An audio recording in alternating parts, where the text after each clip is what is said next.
के वो चर्चा में हैं हर जगह, और उस बारे में हम समझ सकते हैं कई चीज़ें। वैसे ही जैसे सतपाल मलिक जो राज्यपाल रहे थे, उनके कैसे संबंध रहे थे और उनके कैसे बयान थे, हम उस चर्चा को अलग थोड़ा रखें क्योंकि वो एक फैक्टर हो सकते हैं, लेकिन इस चर्चा का मुख्य हिस्सा नहीं। मैं आलोक जी को अब निमंत्रण देना चाहूँगा।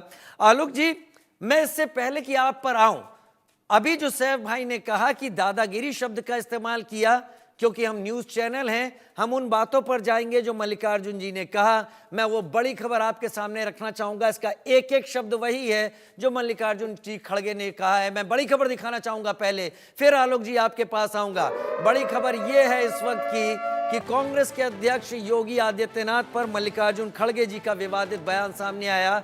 कई नेता साधु के वेश में रहते हैं, सन्यासी हैं तो राजनीति से बाहर हों। योगी के बयान पर खड़गे का पलटवार, वो योगी का बयान जो बांग्लादेश हिंसा के परिप्रेक्ष्य में पहली बार आया था, बटोगे तो कटोगे, ये आतंकी कह सकते हैं, आप नहीं कह सकते, ऐसा मल्लिकार्जुन खड़गे ने कहा कि कई नेता साधु के वेश में रहते हैं, सन्यासी हैं तो राजनीति से बाहर हो जाना चाहिए।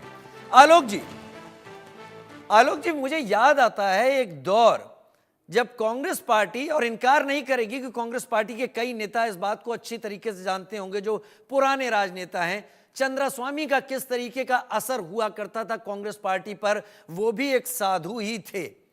अभी कुछ दिन पहले जो पार्टी से निकाले गए हैं कल्की धाम के पीठाधीश्वर, क्या लूं उनका नाम लेकर मैं, हम सभी जानते हैं, वो भी कांग्रेस के प्रवक्ता थे, वो भी साधु थे। तो कांग्रेस अध्यक्ष ये बात क्यों कहते हैं साधु हैं तो राजनीति से बाहर हूं? भाई जब मेरा वक्त था तब तो ठीक, अब दूसरे का वक्त है और वो चैलेंज कर रहा है चुनाव में, तो हम उसके ऊपर सवाल उठाएं। आलोक जी, विस्तार दीजिए जरा इसको। राजीव जी हमारे साथ राजनेता हैं, राजनीतिक पार्टी के प्रवक्ता है, इसलिए मैं उनके साथ बहस नहीं करूंगा। उनसे विनम्रता के साथ यही कहूंगा, हम अपनी राय रखते हैं, वो अपनी राय रखें जी, जैसा आपने कहा।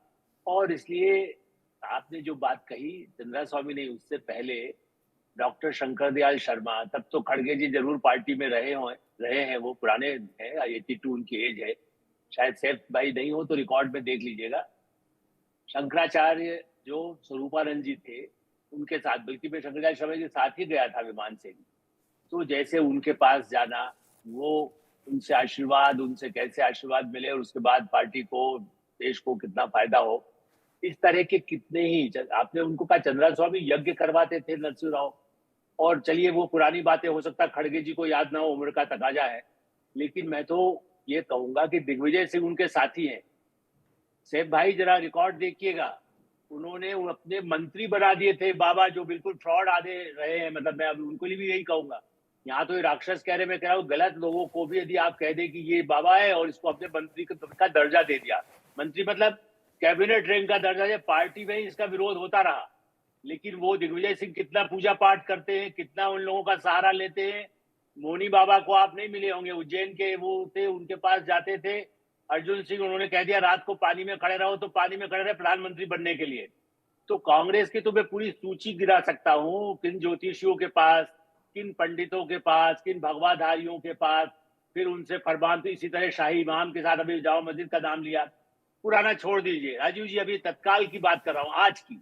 आज प्रियंका गांधी वायनाड से जहां चुनाव लड़ रही हैं, वहां जमाते इस्लामी के सहयोग से, और ये बात मैंने नहीं, ये इनके गठबंधन के साथी के मुख्यमंत्री विजयन जी ने कहा है कि ये पाखंड है। आप जमात के साथ, मुस्लिम 5 लाख वोट है 13 लाख में से, उस 5 लाख वोट के लिए, उन 5 लाख टुकड़, जिसको कह सकते हैं कागज के पर्चे के लिए, आप जमात का समर्थन कर रहे हैं, जो शरीयत का पूरी तरह लागू करने की बात करती है, जो जमात पूरे विश्व में इस्लामी साम्राज्य, इस्लामिक राज्य हो, इस्लामी देश हो, इस्लामी सरकारें हो, जो ये पार्टी कहती है, उसके बल पर प्रियंका गांधी चुनाव लड़ रही है। खड़गे जी को तो अपने ही बयान पता नहीं होते, राहुल गांधी और प्रियंका किसका समर्थन कर रहे हैं शायद उनको ये भी नहीं मालूम। वो गए थे लेकिन उनको यही नहीं मालूम, केरल में उनको पीछे दरवाजे के पीछे खड़ा रखा था। सर ये चोट किस पर है खड़गे जी की? हिंदू वोट बैंक जो बीजेपी का कोर वोट माना जाता है। देखिए, चुनाव में जीतने के लिए सब जायज है कहा जाता है, तरीका ठीक होना चाहिए। तो बयानों का तरीका उन्होंने अपनाया है। क्या बीजेपी को उसके कोर वोट बैंक में चोट लगाने के लिए खड़गे जी ने सोचा समझा बयान दिया है और ये चुनाव पूरा होते ही गायब हो जाएंगी ये सारी चीजें? राजीव जी, चोट मैं तो कहूंगा कि वो जैसा भाषा का इस्तेमाल किया है, कल वो कह देंगे कि आलोक मेहता कौन सा कपड़ा पहन के आए थे, उनको वैसा कपड़ा नहीं पहनना चाहिए। वो कह सकते हैं ये सब जो बोलते हैं ये तो सब राक्षस है। तो ये सब बातें हैं, कपड़ा कहना या राक्षस कहना, ये एक पार्टी के अध्यक्ष, जहां जगजीवन राम यदि अध्यक्ष रहे, कभी डॉक्टर शंकर दयाल शर्मा रहे, बल्कि पूरी कांग्रेस का इतिहास रहा है, बहुत अच्छे अच्छे नेता रहे हैं जिनके बड़े आदर्श रहे हैं, जो स्वामी विवेकानंद को, स्वामी दयानंद को और श्रद्धानंद जी का नाम अभी हमारे जो प्रवक्ता थे उन्होंने भी बोला।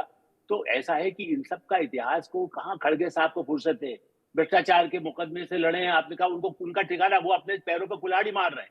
हिंदू वोट पर आप यदि ये बात कहते हैं तो योगी जी के लिए डिसाइड पार्टी करे, उनको क्या बताए उन्होंने क्या गलत बोला। असली नारा जो कल भी मैं था कई जगह पर, जहां पर एक उत्सव में बाकायदा एक है तो सेफ है, ये प्रधानमंत्री का असली नारा देश भर में चल रहा है। आपने एक पंक्ति बांग्लादेश के संदर्भ में कोई काट ली और उसमें लोगों को, हो सकता है उसमें पढ़े लिखे लोग भी भ्रमित होते हैं। जैसे जाकर राहुल गांधी कहे देखो रेल भी प्राइवेट कर दिया। कल मैं गया था, बेचारे एक सामान्य गाजियाबाद से आने वाला युवा था, वो ये कह लगा सर रेल भी तो दे दिया ना अडानी को, अब बताइए। ऐसी बातें फैलाने का जो काम है वो खड़गे जी वही कर रहे हैं। तो अपने पैरों पर कुल्हाड़ी मारते रहिए, जमात का समर्थन लेते रहिए। हिंदू वोट से भी आप, वहां हिंदू वोट 6 लाख है, 5 लाख मुस्लिम वोट है। मैं फिर वायनाड पे आ रहा हूं, ताजा खबर आज की वो है, जहां 6 लाख हिंदू हैं उसको छोड़ दो, 5 लाख जो शरीयत चाहते हैं उसको वोट ले लो, जबकि वो भी मैं नहीं मानता। वो मुस्लिम भाई भी कतई शरीयत को स्वीकार नहीं करते। विजयन जो वहां के मुख्यमंत्री हैं, जिस सीपीएम जिसके बल पर इंडिया इंडिया कहकर के आप महाराष्ट्र में और झारखंड में घूम रहे हैं, वो सीपीएम के मुख्यमंत्री कह रहे हैं। यानी आप इशारा कर रहे हैं कि वहां के चुनाव में मुस्लिम समाज को वोट बैंक की तरह अब भी डील किया जा रहा है, उसको इंडिपेंडेंट मानकर नहीं चला जा रहा। रत्नाकर सिंह जी का मैं रुख करूंगा, मेरे साथ रत्नाकर भाई भी इस वक्त जुड़े हुए हैं। रत्नाकर भाई, एक सवाल तो बनता है ना यहां पर, मान लीजिए हम सब ने सुना ये बांग्लादेश हिंसा के परिप्रेक्ष्य में पहली बार बयान योगी आदित्यनाथ का आया था, बटोगे तो कटोगे, एक रहोगे तो नेक रहोगे। हालांकि इसको भुनाया विपक्षी पार्टी ने, बटोगे तो कटोगे कह के, और वो चुनावी माहौल है, वो भुनाएंगे ही भुनाएंगे। लेकिन केवल चुनाव के ही दौर में यह बयान क्यों सामने आया? अगर देश की बात है, ये पहले क्यों नहीं आया? देखिए राजीव भाई, अगर आप इस परिदृश्य में देखेंगे तो निश्चित रूप से जिस तरह से हिंदुओं के ऊपर अत्याचार की घटनाएं बांग्लादेश में देखने को मिल रही हैं, जिस तरह से भारत में अगर विदेश में कोई आतंकी मारा जाता है तो भारत में प्रतिक्रिया उसकी एक विशेष समाज द्वारा देखने को मिल रही है, तो निश्चित रूप से हम कहीं ना कहीं आशंकित और सशंकित जरूर रहेंगे कि भविष्य में कहीं इस तरह की घटनाएं हमारे देश में न हो। इसलिए हम अपने अपने जो लोग हैं, भाई लोग हैं, उनको जरूर अपील करेंगे कि आप एकजुट रहिए, आप इनके बहकावे में बिल्कुल मत आइए। ये जाति के नाम पे आपको बांटने का काम करेंगे। चलिए, विपक्ष आ गया तो क्या होगा? विपक्ष आ गया तो क्या होगा? क्या डर है बीजेपी को? प्रश्न फिर से पूछिए, मैं सुनने। विपक्ष आ गया तो क्या होगा? क्या डर है बीजेपी को?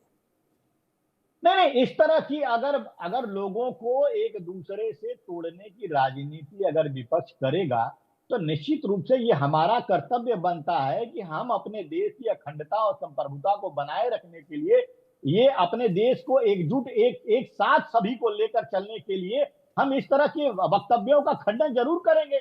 और बटेंगे कटेंगे, कोई काटने की बात नहीं हो रही है। आप ये बिल्कुल, आप इस चीज को, ये जो गलत भ्रांतियां फैलाने की कोशिश कर रहे हैं, ये एकदम क्लियरिटी के साथ मैं कहता हूं, उनका कहने का मतलब यही है कि जो बटे, चलिए मेरे पास, बांग्लादेश लीजिए, अफगानिस्तान देख लीजिए, चाहे बांग्लादेश देख लीजिए, पाकिस्तान देख लीजिए, कोई भी देश अगर अपने आसपास के नहीं, ये तो आंकड़े कहते हैं, ये तो पाकिस्तान का आंकड़ा कहता है, अफगानिस्तान का आंकड़ा कहता है, बांग्लादेश का आंकड़ा कहता है कि इनकी आजादी, इनके समय जो यहां पर माइनॉरिटीज थे, आज उसके भी 10वें हिस्से पर आ गए हैं। खैर, मैं रुक करूंगा, सैफ खान मेरे साथ इस वक्त जुड़े हुए हैं। सैफ खान भाई, जाति गणना की बात पिछले चुनाव में कांग्रेस ने शुरू की थी। इस जाति गणना की जड़ में भी वही था कि बीजेपी का कोर वोट जो कि एकजुट हो गया था पिछले चुनाव में, उसको तोड़ना, उसको अलग करना और बीजेपी को चोट देना, जिसमें विपक्ष सफल भी हुआ। क्या इस बार योगी आदित्यनाथ के बहाने भी कांग्रेस बीजेपी के उसी वोट को और टुकड़ों में तोड़ने की कोशिश कर रही है, जिससे बीजेपी सफलता से दूर हो जाए? देखिए, ये कोर वोट की जहां आप ये बात कर रहे हैं, तो अगर ये स्पेसिफाई करना चाह रहे हैं कि ये हिंदू वोट है, तो बिल्कुल नहीं साहब। जो मैं ये बताना चाहूंगा कि अभी जो चुनाव के नतीजे आए, ये दूसरे राज्यों में भी जो आए जहां पे भारतीय जनता पार्टी हारी, वो हिंदू वोट से 80% आबादी जो है हमारे देश में हिंदू है, और हमारे राष्ट्रीय अध्यक्ष भी खुद हिंदू हैं। तो यहाँ बैठ के सबसे पहले जो लोग सर्टिफिकेट देने की कोशिश कर रहे हैं वो ना करें। दूसरी चीज जो है, मैं ये बताना चाहूंगा कि अगर हम एक धर्म की बात कर रहे हैं, वो कर, तो सबसे पहले अगर हम बात करें इंडियन नेशनल कांग्रेस की, तो जो है विराट रामायण मंदिर 2013 में सबसे बड़े मंदिर की स्थापना का बजट पास और जो स्थापना की गई जो है, या प्लान जो किया गया, वो भी इंडियन नेशनल कांग्रेस में हुआ। 135 फीट के आंध्र प्रदेश में भगवान हनुमान जी की मूर्ति की बात करें, लक्ष्मण झूला की बात करें, उत्तराखंड में बात करें, या 200 से ज्यादा मंदिरों की अगर आप बात करें, कंट्रीब्यूशन या फिर बजट एलोकेशन जो है सैफ भाई, वो वोट बटा तो परिणाम बता रहे थे, बटा तो। सुनिए, आपकी बात राजीव आपकी बात कर रहा हूं। जो आपने जो सबसे पहले ये दिखाया कि ये सिर्फ बांग्लादेश के लिए बोला गया था, आप जानते स्लोगन है ये पोस्टर्स के ऊपर, बटेंगे तो कटेंगे, भारतीय जनता पार्टी के, जिसपे फिर सपा और इंडियन नेशनल कांग्रेस की तरफ से स्लोगन आया, जुड़ेंगे तो जीतेंगे, है ना। तो ये तो स्लोगन है जो भारतीय जनता पार्टी यूज कर रही है इस वक्त, जो है बटेंगे तो कटेंगे। मैं क्षमा के तो साथ कहूंगा, मेरे पास समय कम है, लेकिन आप तीनों के विचार जनता तक पहुंचे जरूर हैं। मैं कोई नहीं होता ये फैसला करने वाला कि आप तीनों में से गलत कौन है, सही कौन है, लेकिन ये बात तय है कि जैसा कहा जाता है, इश्क मुश्क और चुनाव में सब जायज है, तो नारों में भी बहुत कुछ जायज है। ये नारे क्या असर करेंगे, 23 तारीख का इंतजार करते हैं, फिर पता चल जाएगा कौन मंथन करता है और कौन पटाखे फोड़ता है। खैर, पटाखे बैन हैं। फिलहाल आप सभी का शुक्रिया, आप सभी हमारे साथ जुड़े इस चर्चा में।